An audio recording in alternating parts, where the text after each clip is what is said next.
Let us pray. Gracious and loving God, be with us tonight as we learn and share. Enlighten our minds and hearts that we might embody the grace and love you show us now and forever. Help us to be with each other, the authentic community that we long for in ourselves, loving, listening, and present. And may we be inspired by your presence, open to your spirit in all that we do, and prepare for this General Assembly. In Christ's name we pray. Amen. A few words for you. Um, given our, based on some phone conversations, some questions that I've had, and some conversation sort of that I know that's been happening in between weeks in our training.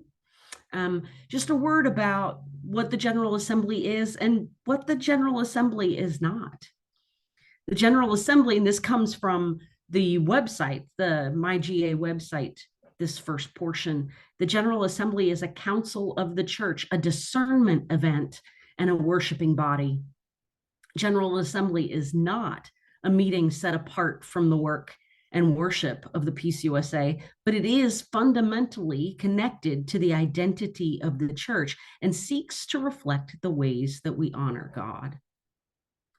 General Assembly is a gathering of Presbyterians. It is not a gathering of like-minded people, but an event where people who are called to serve come together to learn, listen to each other and to the Spirit, to discern the mind of Christ and the movement of the Spirit for the life of the PCUSA. As followers of Christ, we honor God by honoring others, understanding that we will not all agree. And while there may be times that General Assembly feels like church politics run amok, we are called to love one another, to honor others, knowing that we have different experiences and history that lead us to our place in God's world. As commissioners, you are not representatives of a congregation, presbytery, or any other collective, but you are called and commissioned to service. In my experience, a General Assembly can be one of the most profound experiences of the PCUSA coming together. My prayer, my personal prayer for you is that you resist the temptation to think in polarities about issues with sides. Try not to think of debates as battles to be won, but instead as opportunities for varying experiences and opinions to be heard and considered. The challenges you face as commissioners to the 226th General Assembly are to study, to debate, to listen to each other, to pray for guidance, and to collectively discern the will of the Holy Spirit for the PCUSA today and into the future. And now we're going to move into some breakout groups. And then we'll be followed by Tim Cargill.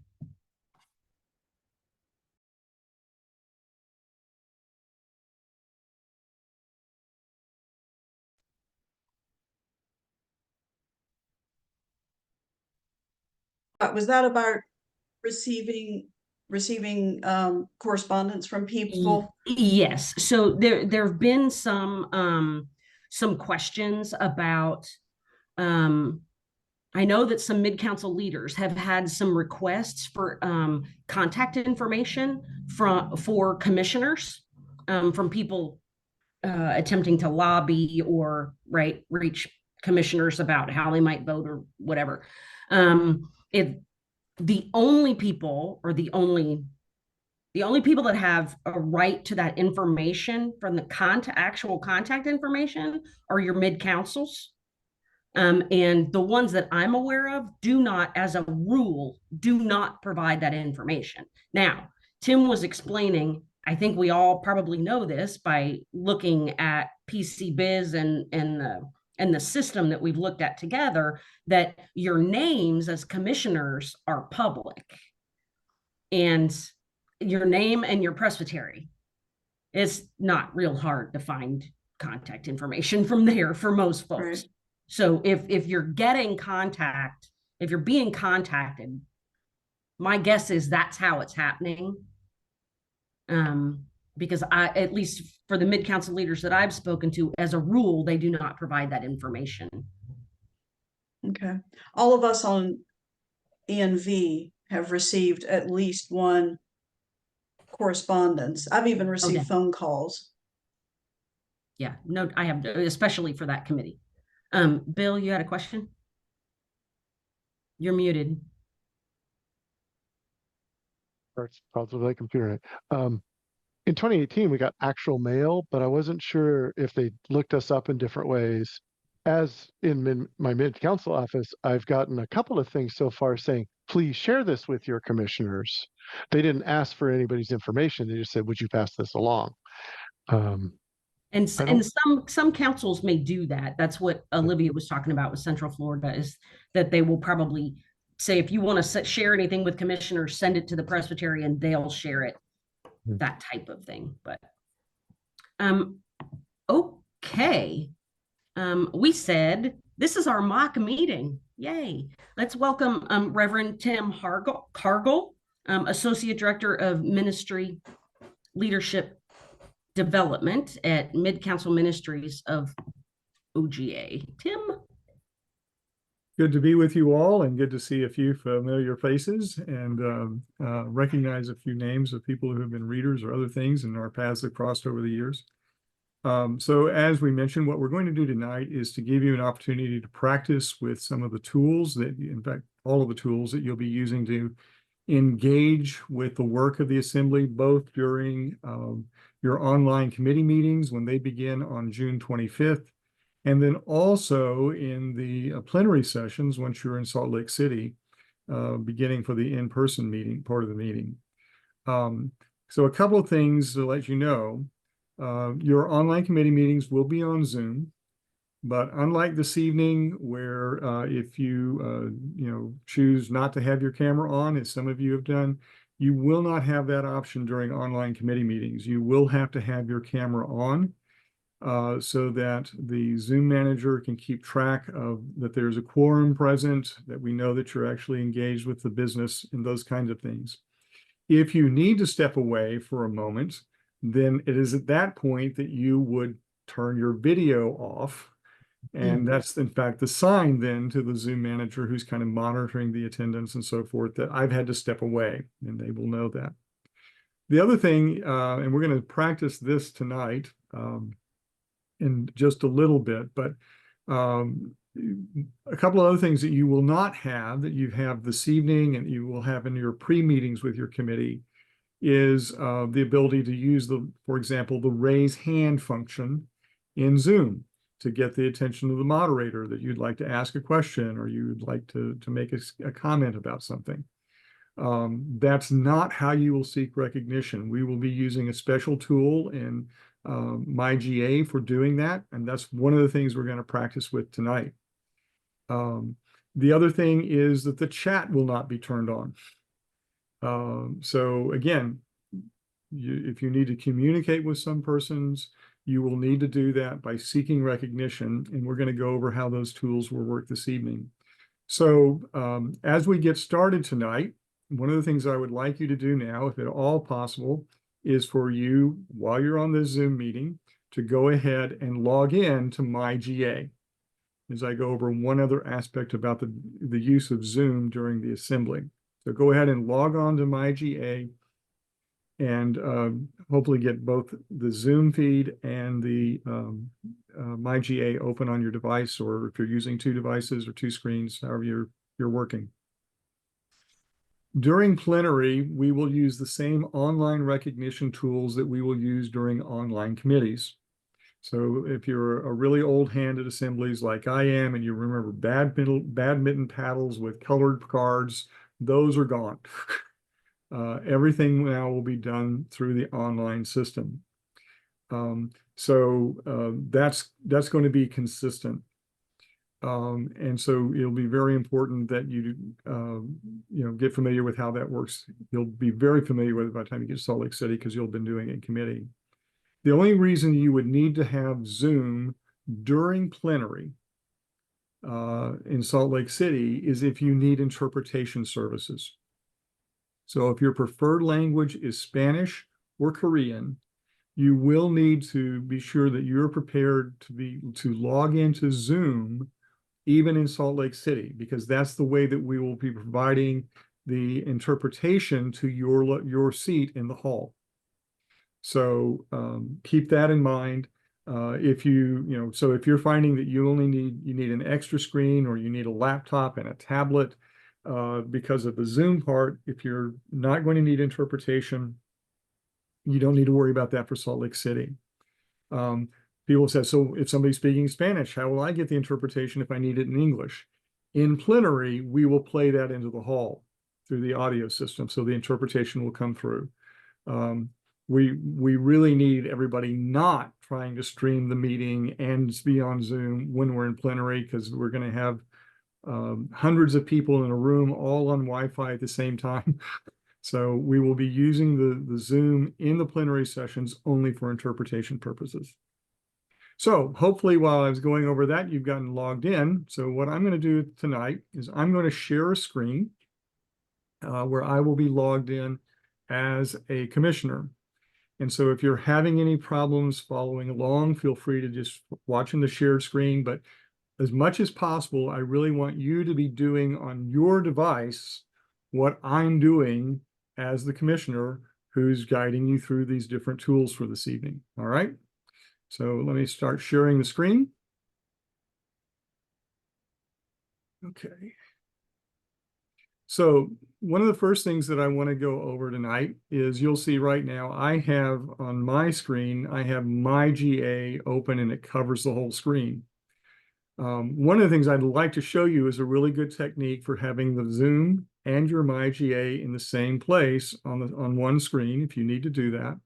But I can't show you my Zoom controls or my Zoom panel, because if you're the Zoom person who's sharing their screen, Zoom very helpfully hides your Zoom controls from the people that you're seeing the screen, sharing the screen with. So what I'm going to do instead is I'm just going to drag this window, resize this window a little bit over into this, about like that, because I can now put my Zoom control where I can see the video feed. And those are the number of people that are present that I can see at one time, just in that column.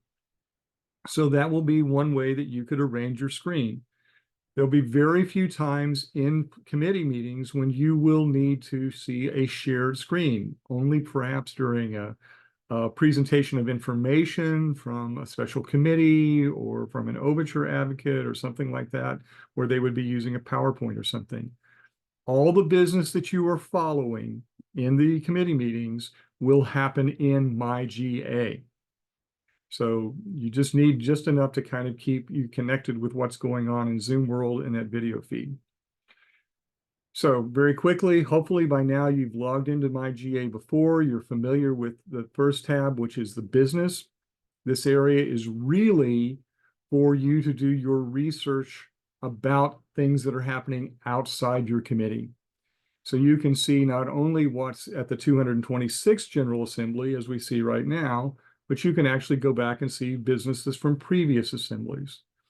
You can see the committee, you can look by the committees. So if you're on mid-councils, but you're curious about something that's going on, say, in the Polity Committee, this is where you would come. You would go to the business section to track down and just do your research to find out about things. The meeting tools is where you're going to live and do your work in committee meetings and in plenary. We're going to come back to that one in just a moment, because again, that's where we're going to spend most of our time this evening. Resources are just that. These are documents that will help you to know things that provide important background. So the participant fact sheet is here. If you need a copy of the standing rules, you would scroll down and you will find a resource called Manual of the General Assembly, which is where the standing rules for this assembly are. If you need a copy of the Book of Order, you can even view that online. So these are in the resources area. That's exactly what they are. They're general resources. They're not specific to any item of business. They're just things that are helpful to everybody. Inbox and communications is where you will get notifications from General Assembly, staff, about the meetings, about changes, about any important announcements. You may also get some notifications from your committee leadership at times through this. So make it a point when you go to MyGA to check in with those inbox communications. The last place I hope you've been to is preparations. Preparations is the training part. So hopefully you have already been here and been especially in the training hub with the GA basics. One other thing that will be in here beginning probably Wednesday afternoon, so you've already had GA basics and you've had entering with equity. There'll be another selection here beginning Wednesday afternoon called Engaging the Work. And it's going to go over in a way that you can just zoom in and find out, how do I, Tim said, make a motion, how do I do that? Or Tim was talking about when we did the practice about seeking recognition, how did that work again? That's Engaging the Work will be there, and you'll be able to review that at any time as in the lead up to the General Assembly, and then also in during the General Assembly itself, if you need to just check out and remind yourself about how that process works.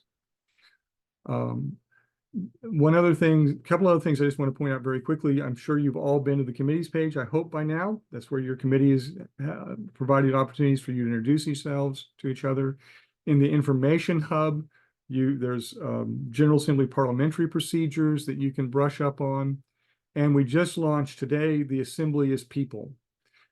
This is information about the various committee leadership teams that you'll be working with. It's information about the advisory and the advocacy committees that will be working with your committees. So the advisory committee on the Constitution and the advocacy committees on race, gender, and race, sexuality, and gender justice. All of those kind of things are found here. So again, the training that we're going to require, and I'll actually be checking in on you here in a couple of weeks to see how that's coming, will all be in the training section. What's in information is good, helpful, supportive information, but we're not going to be following up on you. It's a kind of use as you need it. Okay, so back in MyGA, we're going to go to meeting tools, because again, that's where we're going to spend our time this evening. And one of the things that you may have noticed, you may notice now that I'm in that meeting area, is it's a little cramped. When I leave, if I've still got the Zoom open over on the side, so I'm showing, kind of wasting some desktop there with that margin there. But that's where my Zoom panel is. It's a little crowded. So one of the tools that will be very helpful to you is right here in this gray area that separates the white space from the menus. This little tool here is the drawer toggle. And if you click that drawer toggle, it will collapse the menu by removing the labels, and it gives you a lot more space. You can see how much more easily it is to read now the parliamentary toolbox than when I have that expanded. And again, just clicking that little teal rectangle with the little triangle on it, that opens and closes that drawer. It gives you more space to work. So for this evening, I'm going to do that. And then the other thing I'm going to do is I'm going to go ahead and move this across all the way so that you can see things. All right. So the first thing I want to go over tonight is the Seek recognition, because we're going to use it as we continue, so that as we're going along, if you have a question that you would like to ask me, if you need me to go over something again as we're doing the training, we're going to ask you to use the question tool the same way you would ask the moderator of your committee if you had a question. So, Seek recognition. The first thing to notice is in the parliamentary toolbox, we'll talk about all the aspects of this in a moment. You can see that there's a yellow box that says question, and a green box that says agreement, and a red box that says against, and so forth. Now, in a world of touch screens and tablet devices, those sure look like buttons that you would click on if you wanted to do one of those things, but they're not. That is simply information that will tell you how many people have asked to speak for a certain purpose. So if you want to ask a question, it won't do any good to click the question box. No matter how many times you click it, you're not going to go into the queue. If you need to seek recognition for any purpose, you're going to click the Seek Recognition button. And that's going to open this pop-up where you will then tell us why it is that you're seeking recognition. So I can see already that Tully Fletcher clicked it to speak in favor. So I'm glad she's in favor of what I'm saying so far. I'm glad there's, people aren't already turning against me, but maybe Arlene Perkins is. Hope not. But so that's where you do it. So if tonight, as we continue, if you have a question, what I want you to do is go to Seek Recognition. You'll click the very first box, radio button, request information, and then you'll see that it opened up and it asks you to summarize your question.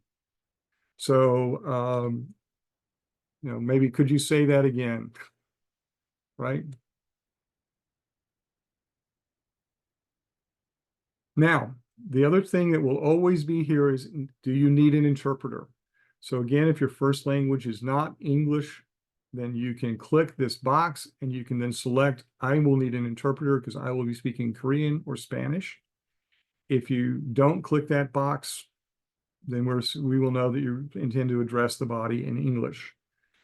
You then click OK, and you'll see now that the question box is going up because we've got some questions that are already in here. So I'm going to look real quick to see if they've actually, so Catherine Rinkin has raised a question. And when I open that up, it says, who's on first? So we have an Abbott and Costello fan among us who recognizes that who plays first base. And so I might, depending on if it's that brief a question, the moderator, when they see that, may simply say, oh, I see that Catherine asked this question, and just answer it like I did. I can also see, for example, that Daniel Banks has a question. Again, could you say that again? Right. Okay. So you see how this works. So I'm going to look really quickly at the questions. Here we go. So I'm going to now ask Brenda Gale, who has a question, to unmute herself and ask her question. I wanted to know if we will receive this Zoom video later for review. So since I don't know the answer to that question, I'm going to turn it over to our Synod host and ask Valerie if she can answer that question and let people know how to find the video if it will be available. Yes, you will get it. You will get it before the week's out. Thank you. And so you'll notice then that as I have recognized certain people and their questions have been done, I have recognized them, their questions have been answered, and I've removed them from the queue and the number's gone down. That's the basic principle of the parliamentary toolbox. So as we go through, we'll go through the other ways that you can seek, other reasons you can seek recognition as we go on, but we're going to move into our practice business session at the moment. And for that, then I'm going to let you know that the item that we're going to be working on tonight is REF03. So my assistant in the background is going to activate REF03 for us now, and it will come up for us in our windows. Give you Yesenia just a second here.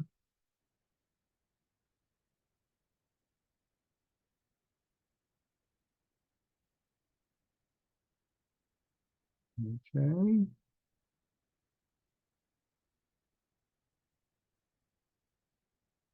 There it is. Okay.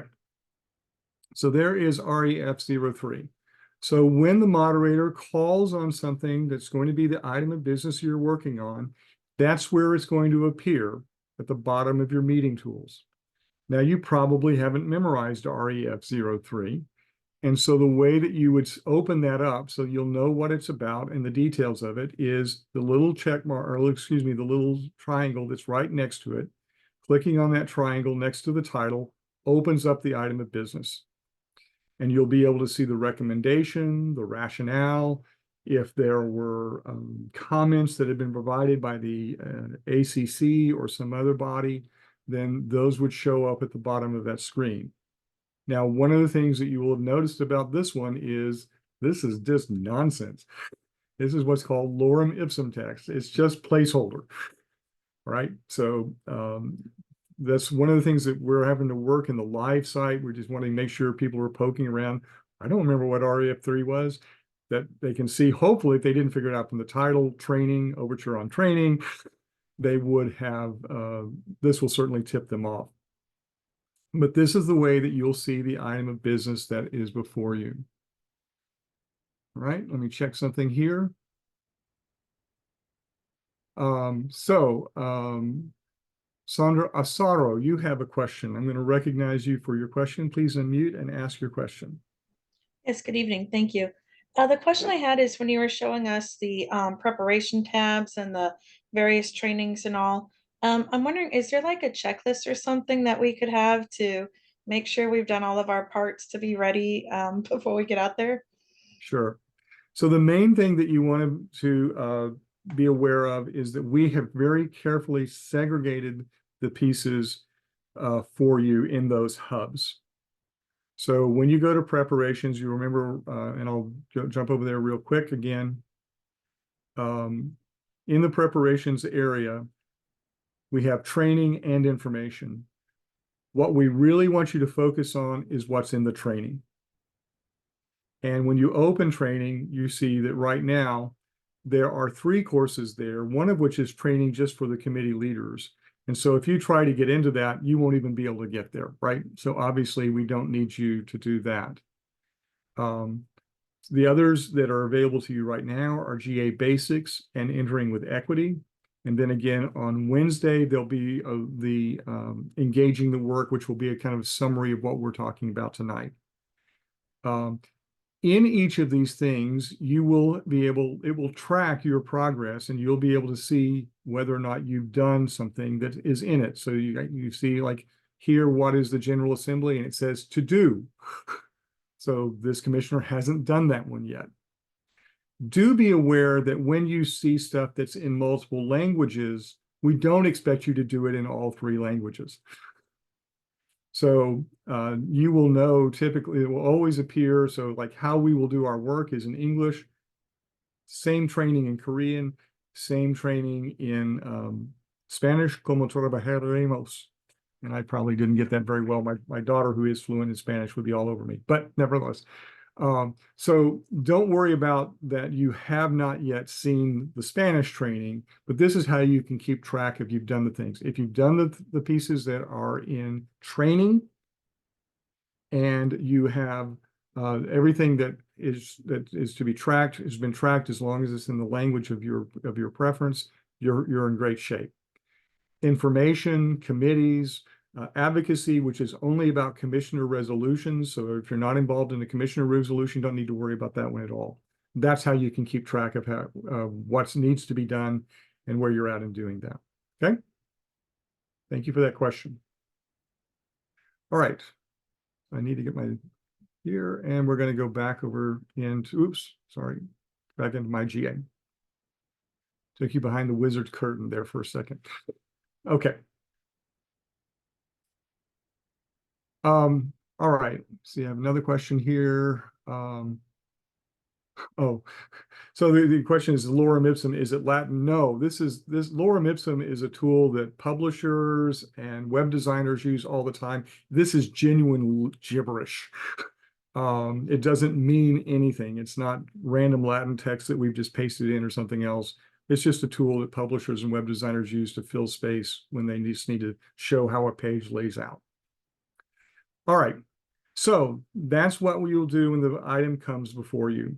So when that comes up, then because it's an overture, it's coming to you, it doesn't need to be moved or seconded. And so people are going to begin to do several things. Some will want to speak in favor of it. Some will want to speak against it. Some will want to make amendments, right? So what I would like some of you to do now is to go ahead and seek recognition to speak for referral 03. Some folks to speak against, but don't click on a motion yet because motion is a little special tool that we're going to have to talk about. There's actually 2 steps to that one. All right.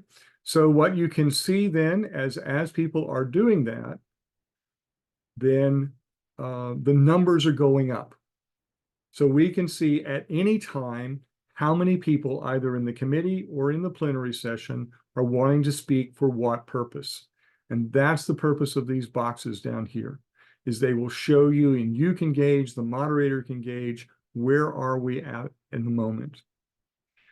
Previous question, which is in the Seek Recognition toolbox, is right here, the previous question. This is the parliamentary motion. I want to move the previous question. If you think we've heard enough debate and you're just hearing the same things over, and you would like to have the body, whether it's the committee or the plenary, poll to see whether they are ready to take final action, that's the previous question. So if you will have noticed that if you did click speak in favor or speak against or previous question, that you didn't get the little expansion box that we got when we requested information. Because speaking in favor, speaking against, or previous question tells the moderator everything they need to know. The only issue would be, do you need an interpreter? That will be important if you do need an interpreter and you're wanting to speak in favor or against, so that we can have that interpreter standing by if the moderator recognizes you. But that's the only information you would need to provide in the Seek Recognition box. Let's say, however, you wanted to make a process motion. Now, process motion is a general term that we use in the Seek Recognition tool to cover a variety of things that under Roberts would have some technical differences. There are subsidiary motions and there's incidental motions and so forth. We're just going to call all of those process motions. I'm going to give you one example this evening. Let's say that REF 03 had in fact 5 recommendations that were within it. And you thought, you know what, I've looked at this and I really think some people are going to like some of these things and they're not going to like others of these things. So I would like to have us vote separately on each of the recommendations. Well, in parliamentary procedure, that's called divide the question. So what you would do at that point is you would click process, and then you would type what kind of process motion do you want to make. So in this case, divide the question. And at that point, I don't need interpreter, so I would click OK. And we're going to see now that that motion is going to come up.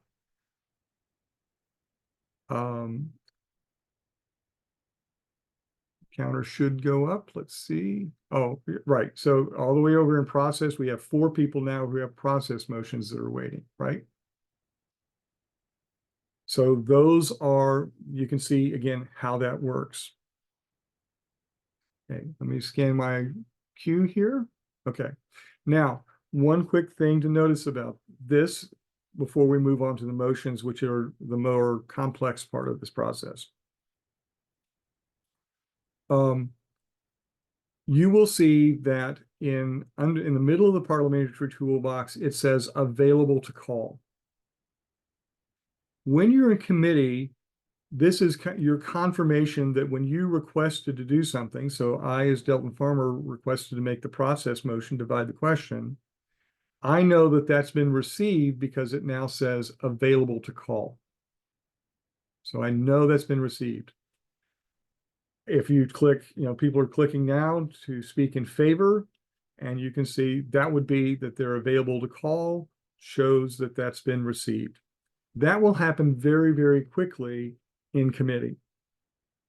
In plenary, it may take a while, because in committee, we've got about 1/10 of the number of people that are in plenary.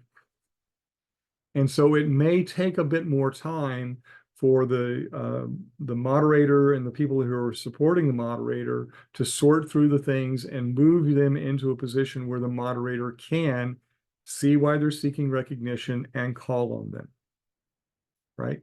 But this is, again, your confirmation. If you see that, especially in plenary, when you see that green box, that's when you're going to want to take your device and move over to the microphone where you would address the hall. If you see that in committee when it's online, that is not the time to take a break and go get a cup of coffee.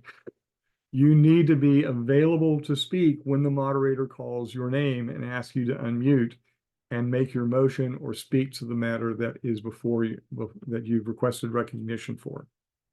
The other thing that I want to point out to you is you'll notice that the Seek Recognition button now says Withdraw Request. You can only seek recognition for one purpose at a time, right? So let's say, for example, Delton had wanted to speak in favor and had agreed to speak in favor, and then somebody spoke against. And Delton thought to himself, you know what? I think if we were to make a certain amendment, we could deal with that concern that that other commission had and maybe bring them over to vote in favor. So Delton decides that at the moment, it's more important for him to make the amendment, to offer an amendment, than it is to try to divide the question. Because we can divide the question really up until the very moment we start to vote. So, but Delton's already asked to make that procedural motion, can only have one request at a time. So what Delton would do would be to withdraw the request. So he would click that. We're going to see that the process queue just went down. Delton is no longer available to speak. The other reason you might do that, you might have been in line to speak in favor or against, and somebody makes the point that you wanted to make. So you don't feel the need to make it anymore. So you can withdraw your request to speak. But as I said, Delton wants to make a motion to amend. So how would that happen? Well, making a motion to amend is actually a two-step process. So before Delton can ask to be recognized to make his recommendation for an amendment, he's actually going to have to submit that amendment. Okay? Again, everything that you're working with as a commissioner or advisory delegate in the meeting will need to be able to be displayed on this screen. And so you'll have to have submitted it into the system. So the first step, if you want to make a motion to amend, is you have to click here where it says Submit Motion. When you click that, you'll see that you go into an editing area. Now, actually, what I would recommend is that even before you click that, let's say, again, Delton's going to want to make an amendment to the first sentence.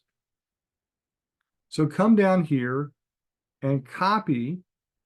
So select it, copy it. That's Command-C on a Mac. I think it's Alt-C if you're on a Windows machine. So you copy that text, and then you can come to Submit Motion, and you can paste that text into the box so that it's ready for you to work on. So how would you show a Control-C? Somebody's telling me to chat. I'm a Mac person. It's been a while since I've worked in Windows. Sorry, got it mixed up. Okay, so how will you show what you want to make an amendment? So what we ask you to do is to put square brackets around the portion of the recommendation that you want to amend. So you can start with that. Anything that you want to delete, you're going to select, and then you're going to use the strikeout. And then anything that you want to add,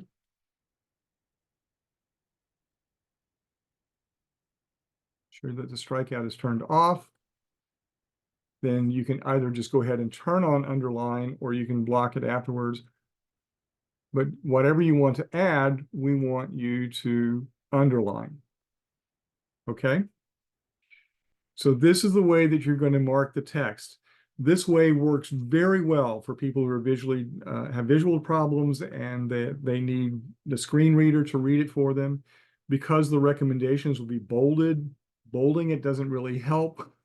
Italics, depending on the font, doesn't really help. And the brackets are really important because sometimes all somebody wants to do is to add or remove a comma. And if you just underline a comma, it's awfully hard to find it, right? Some of you will be old enough to remember a book called Eats, Shoots, and Leaves about the power of punctuation. So, sometimes that's all the amendment is. So those are the three things to keep in mind. Brackets around what you want to change, strike out anything you want deleted, underline what you want to add. Do be aware that when you click submit motion, you won't be able to make any more changes to this one. So be sure you have don't treat it like a save button. When it says submit, it actually means submitted. And when you submit it, it will then show up here in your submitted motions. So you'll see here, this is actually the motion that we're going to be working with. And I'm going to ask Yesenia to go ahead and make that motion active. But you'll be able to see that. Now, one of the things that will happen, especially in plenary, is if you make a motion to amend, when you submit it, we will have motion coordinators who will look at it to be sure that it's in the right format. They will look at it to be sure that it's in order in parliamentary wise. The parliamentarian in your committee may be doing the same thing, maybe looking at submitted motions again to be sure that. So one of the things that may happen is if you've sought recognition to make a motion to amend and there's no motion pending from you, then they will probably reach out to you before they move you into the available to call. Now, there was one other thing I needed to show you, and that's not only do you paste this in, but you need to select the item of business that you want to attach it to. So you would click this and you'll get a drop-down list. I've already notified the programmers about this. This list will be set so that it sorts by the recommendation ID. They're still working on that. But by the time of the assembly, this will sort by ID. So I happen to know that REF03 is right down here. So those are the two things. And in fact, if I hadn't done that, it's actually a good training piece. If I try to submit it now, I'm actually going to get an error. There was a problem submitting your motion. Well, what was the problem? Well, I didn't attach it to an item of business. So again, select your item of business. You're probably going to want to paste in anything that you copied out first. So do that, but then probably the very next thing you want to do is to put that item of business. And now you're seeing is I'm struggling to talk and read this, why it's so important that we're going to get that sorted so it sorts correctly. All right, so you do that and you submit your motion. All right, so I'm going to go back over to Session Sync. And so the moderator now can see, and now the second step. So your submitted motion doesn't actually then ask you to seek recognition. So the first step is to submit the amendment that you want to make. And the second step is to seek recognition. So then you would say, I want to make a motion to amend. And then you will tell us which of the motions to amend that you've saved you're wanting to move at this time. So you would select it from the list, tell us if you need an interpreter, and then click OK. So one thing to keep in mind then about that you can write these up and save them is that you don't have to wait for the item to come to the floor. If you've already looked ahead and read through the business that's coming to your committee, and you know already that on item ECU 01, and you're on the Ecumenical Committee, Ecumenical Relations Committee, you want to offer an amendment, you can go in at any time and type that up, put it in there, and have it ready to go. All right. So that's one of the advantages of that submit motion. So when the moderator calls on Delbert, and Delbert says, and it would say, Delbert, I see that you would like to make a motion. And so Delbert would unmute and Delbert would make his motion and it should come up on the screen. See, my system's having a little trouble tonight, so I'm going to help him out here really quickly to keep us moving. So when that motion comes up on the screen, it will appear here right below the parliamentary toolbox. So the motion on the floor to amend the first sentence by striking part of it and adding some new text. So that's been moved by Delton. If you remember parliamentary procedure, you'll know that the next thing that has to happen is there must be a second. So I will ask, you'll see that right here, there's move and second. So I'm going to ask somebody if they're willing to second that motion. And I can see that Catherine Bird has already done that. So if you second it, just so everybody can watch, when you second, if you click it, you'll see a white check mark next to it for a second, and then it will automatically clear. This is the one part of the process where it is kind of first come, first served. You can click it. If you're not the very first one, it's not your name that will come up for the moderator, but you can still do that. There will be sometimes in committees, just as in session meetings and others, where the moderator will say, can someone make a motion to do X? And in a more informal setting, you might simply say, so moved. Well, online committee can't do that.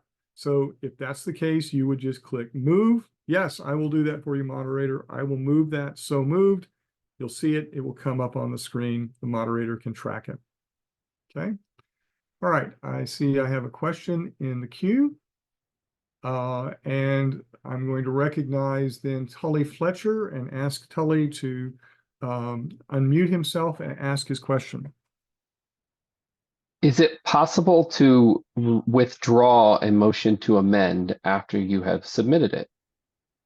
It's possible to withdraw seeking recognition, but you can't actually delete the motion itself. So it will stay there. There's some technical reasons for why we do that. We want to be sure that people realize that we're not deleting or doing things to their motions without consulting with them and so forth. So it would still be saved as something that you thought about, but you can, in the same way, if you have made a motion to offer an amendment, maybe somebody does something, saying, no, I actually like that better, before you're recognized, then you can withdraw your seeking recognition. So let's say that's what Delton did. Now, once it's moved and you've moved it to the floor, you can't do that. If it's been moved and seconded, it now belongs to the committee, and it takes a procedural motion to ask the permission of the body to withdraw it. So you can't just say, I want to do that. Now, I see somebody has used their raised hand function in Zoom. And I don't have access to the toolbox. You don't even have the agreement. Oh, that's right, because you're go ahead, Bill. I'm a parliamentarian. And I just want to reassure folks, there's a lot of information here, but your parliamentarians behind the scenes, you will have opportunities to engage with them through the toolbox and a parliamentary help desk, and we'll help you, walk you through. Sometimes we end up reformatting it to meet what you want to have happen. The better you can do what Tim said, the easier it is for everybody. But if you can't get it just right, there are people, some of them look like me, some of them are way nicer, who will help get this over the line for you to get what you want said in the queue the right way. And we've even made phone calls and reached out directly to try to, we can't quite figure out what you want to do. There are people who are going to help you do it. Right. So do the homework and practice the stuff and all that, but you don't have to panic about that. Right. And on that practice point that Bill just made, you can come in here and anytime now, between now and the assembly, go to the business section, click on submit motions, and play around in there. If you don't want to have a whole bunch of, and there's no reason for you to save those unless it's something you really want to do, just don't click the submit button, submit motion thing. Play around in there all you like, have all the fun that you like. If you hit that submit motion, then all your play time is also going to be in your queue, your personal queue, whenever the assembly starts. So, maybe not press the submit motion part, but go in here. And working with the parliamentarians, we would often keep a Word document open to type in following the same conventions and then paste it in. That's right. Ready to go. That's another good way to do it, so that you just have it ready before you go. Okay. So we've had this motion. We have a motion to amend that's on the floor. And so now we are going to move to vote. We've had the debate, discussion, we're ready to vote. So now I'm going to show you how that works. Now, you probably have noticed that because of your breakout rooms earlier, we have a lot of different committees that are represented tonight. So we're going to vote as if we're in plenary. If we were in committee mode, REF committee at the moment, then only people who were in that committee would be able to vote. So we're going to vote following the process that we use in plenary. So one quick question difference about voting in committee versus voting in plenary. In committee, advisory delegates and commissioners have the same rights to vote. And so we only vote once. So if this were a motion to amend a committee, we would take one vote, and advisory delegates and commissioners would both vote at the same time. Tonight, we're in plenary mode, so we're going to vote like we will in plenary. And the way that will work is that we will poll the advisory delegates first. So I'm going to do that now. I'm going to open on the amendment the advisory vote. And I saw that we had some people, at least in their name tags, that were showing that they were advisory delegates. So if you're an advisory delegate, I hope that you are now seeing just, I believe it's going to be just below the where it says Delton Farmer here, you should now have a voting tool. So while the advisory delegates are casting their vote, I'm going to point out one little thing that's in that tool in that area, and that's this little checkbox right here. It says enable audio notification. If you check that box, then when it's your time to vote, your device is going to make a little pinging noise to let you know, okay, it's time to vote. So I can see that our advisory delegates have voted, and so we're going to close that vote. And then the next thing that would happen in plenary is that the moderator would say, would ask the vote manager to show those results. And when that happens, then both the advisory delegates and the commissioners will see down here below that area what the results were. So in, why didn't it update the oh, because I clicked the wrong row. Hang on just a second. Sorry about that.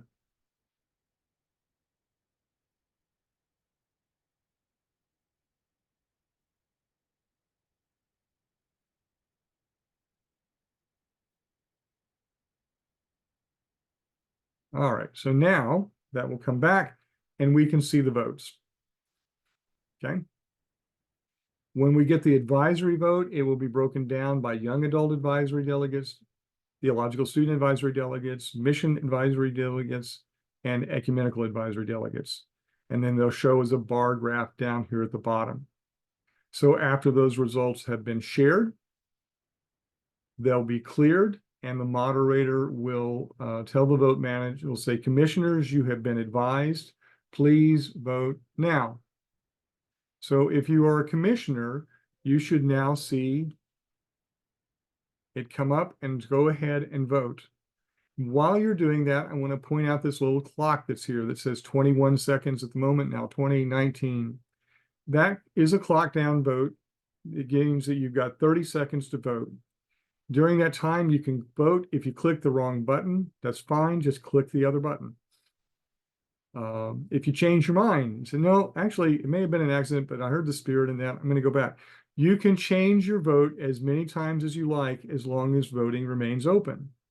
Now, you'll notice that while I've been talking, the clock ran down to 0, but I can still change because voting is still open. One of the things that may happen, both in committee and in plenary, is that the moderators will be working with the vote managers, and if the vote managers are advising the moderator, we think we're still missing a lot of votes, they can hold that vote open longer to give people more time to vote. That may be because they're needing interpretation. So the moderator may have even gotten a notification there's been a delay in the interpretation. Please hold the vote open for people who are voting in other languages. So if that goes down to 0 and the vote's still open, just remind yourself of the rules of soccer or football, depending on where you grow up, about stoppage time. Sometimes play continues even though the clock's run out, because we're trying to make up for things that have happened. So the same thing can happen here. When the vote, the moderator is satisfied that we have the number of votes that we would expect, they will close the vote, and then they will say, tell the vote manager to show the vote, and then it will come up in the same location. All right. So you would see that the moderator will announce that the motion has passed. So when that happens, this motion, the results will be taken down.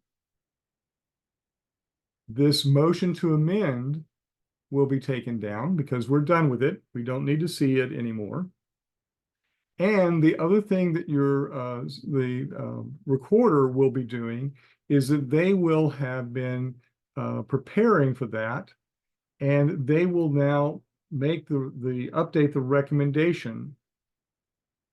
And so you will now see that if you open this, we have, well, come on. Sometimes you have to refresh. Let me refresh this.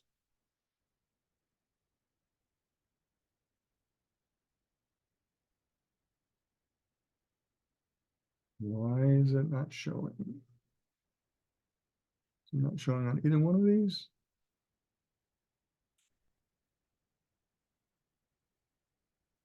This one, okay, I can see it on one of my devices and I'm not seeing it on the other one. Hold on.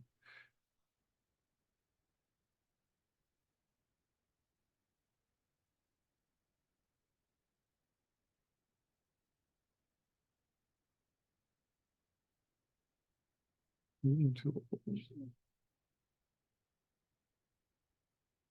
What is going on with my Delton Farmer here?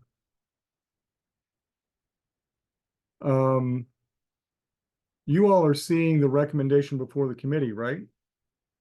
No? Okay, hold on. Here we go.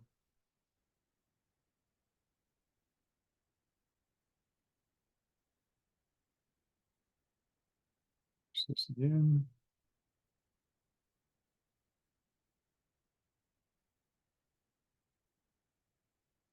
There we go. So now we have the recommendation before the committee, and you can see the amendment that you just approved. So as we go forward, this is where you'll want to focus your attention, not on the original recommendation as it came to the body, but as it's been amended. If there would be other amendments, they will be added to this same block. When we get to assembly, if there are amendments to something in assembly, then it will become recommendation before the assembly, and you'll see that. Okay. We would then continue to debate, and then when we vote on this, then that item will be finally dealt with, and then it would go away, and then they will add then the next item to be considered to there. Now, there's one other thing I neglected to mention about this parliamentary toolbox. I'm going to withdraw his request now. One of the things that will happen is that anytime you we move to a different item of business, could be an amendment, right? Then the parliamentary toolbox will get cleared. So you can see right now that there is somebody wanting to speak in favor. There's a motion, there's a process motion. But if we were to activate an amendment, then we're going to clear the toolbox, that, because we're now on a different item of business. And so now you're seeking recognition for the amendment or for the new item of business. So if you see that happen when we move on to another item of business, some people say, well, wait a minute, I just lost my place in line. Well, you never really had a place in line to begin with, because we don't take people in first come, first served order, except for moves and seconds. So we need to be able to track for the specific item of business that is before us. Who wants to speak about this, not the other thing that we'll get back to, but who needs to speak about this? What motions need to be made about this? So we will clear that. And then if the motion to amend passes, then the moderator will say, we are now back to the main motion, and you can seek recognition again. If you still want to make your motion, you can do that. And you can see it doesn't take any time at all to do it. Just a couple of clicks, seek recognition, speak in favor, and I'm set to go. I'm back in the queue. So that's the tools.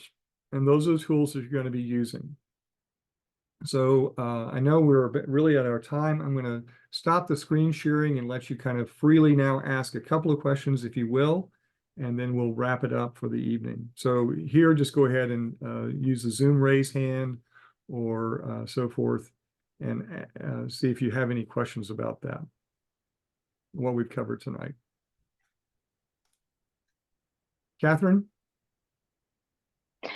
Yeah, so I think I understand how it's going to work in the committees, but for plenary, if we're going to speak on the floor, are we having to take our device with us up to the front? My laptop has poor battery life. So there will be in the plenary hall, you'll be seated at tables, and there will be power strips there. So all you would need to do if you know when you get the available to call and you move to one, I think there will be 6 microphones in this hall. And so you can just disconnect your device and take it with you, you know, for that time. You will not be standing there that long, because you just, you know, you can stay at your seat until you get that available to call notice. Okay. Other quick questions?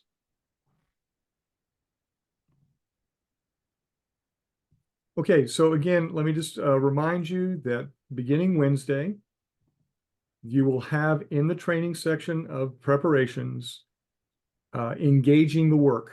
It will appear right below entering with equity. All the things we've talked about tonight, there'll be reviews on how to do them there. So feel free to go there. You can play with the parliamentary toolbox and, you know, seek recognition, all that kind of stuff. Get used to it. It will become very second nature to you pretty quickly. But again, if you want to brush up on it before the assembly, look for that engaging the work section in the preparations area. It'll be there beginning on Wednesday afternoon. Valerie? Thank you so much, Tim. No other questions? Yeah, I know. It's a lot, right? Yeah, you'll have to practice. It's right. It's a lot. And as we said last week, remember that you are not alone. Not only, as Bill said, there are a lot of people there to help you, but you are not the only one who's having to practice. You're not the only one who's having to learn this system for the first time, perhaps. So just know that you're not alone. And there are plenty of folks to help you. Bill Wildhack, would you be so kind, please, as to offer a closing prayer? Sure. Thanks. Well, thank you for Tim and Vicente and all the rest of the cast of people behind the scenes in Louisville working on PCBiz and the interface to make this work.